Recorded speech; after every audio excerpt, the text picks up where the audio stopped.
पैज किचनमध्ये तुमचं खूप खूप स्वागत करते मी पूजा पै। आज आपण करणार आहोत मलाई मेथी मटार। एक मस्त चविष्ट आणि क्रीमी भाजी आहे ही। पौष्टिक तर आहेच पण स्वादिष्ट पण। हॉटेलसारखी चव आता घरीच। सोपी आणि झटपट recipe.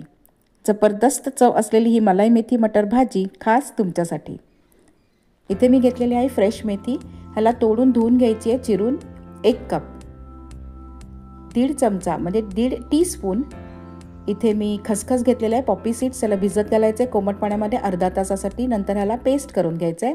1 tablespoon ginger garlic paste, दालचिनी, वेलची आणि लवंग, 3 लवंग, 2 वेलच्या आणि मिरच्या थोडंसं मीठ घालून वेगळं वाटून घ्यायचं आहे।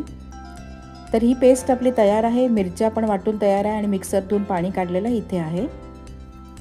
आता सोबतच इथे घेतलेलं आहे मटार 1 कप, दूध 2 कप, कांदे 1 कप, वाटलेल्या मिरच्या, दही पाव वाटी, मीठ अर्धा टीस्पून, हळद पाव चमचा, मलाई 4 टेबलस्पून, तेल 5 टेबलस्पून आणि खसखसची पेस्ट। सो कढईमध्ये तेल घालायचं आहे आणि मग कांदा घालून आपल्याला ह्याला थोडंसं पिंच म्हणजे 1 चिमूटभर मीठ आहे ते घालून दमवून घ्यायचं आहे। मीठ घातल्याने हे पटकन दमतं, सीझनिंग होते। ह्याला झाकून बारीक गॅस करून आपल्याला ह्याला गोल्डन ब्राउन करून घ्यायचं आहे। आता इथे मी फ्रोझन मटार घेतले आहेत त्यामुळे ते पटकन शिजतात। तुम्ही जर फ्रेश मटार घेतला तर ते आधी मटार घाला मग मेथी घाला। मेथी पण पटकन दमते आणि फ्रोझन मटार असल्यामुळे ते पण पटकन शिजतात, जास्त वेळ लागत नाही।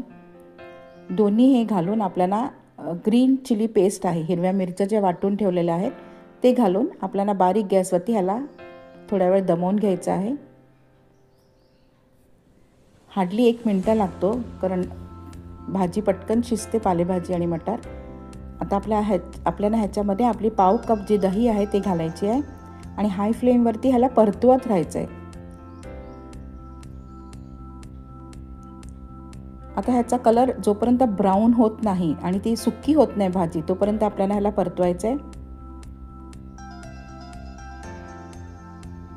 हे बघा सुक्की पण झाली आणि ह्याचा कलर पण चेंज झालेला आहे। आता आपला हळद आणि मीठ उरलेलं जे मीठ होतं ते इथे मी घालून घेते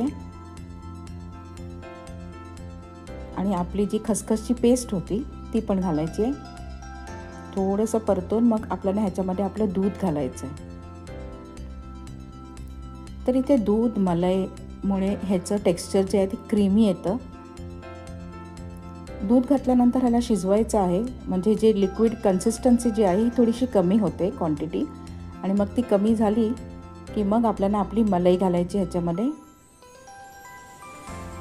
व्यवस्थित हलवून ह्याला बारीक गॅसवरती झाकून 10 ते 15 मिनिटांसाठी शिजू द्या।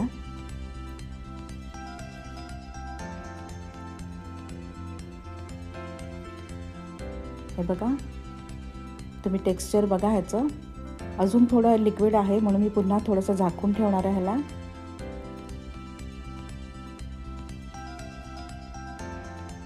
सो आपली ही भाजी ऑलमोस्ट डन आहे, झालेली आहे। याचं टेक्स्चर बघा। तुम्ही इथे किचन किंग मसाला पण घालू शकताय। आता इथे आपल्याला गॅस करायचा बंद आणि हे सर्विंग बॉलमध्ये भाजी तुम्ही काढून घ्या। हे तुम्ही चपाती किंवा बटर नान किंवा जिरा राईस बरोबर एन्जॉय करू शकताय।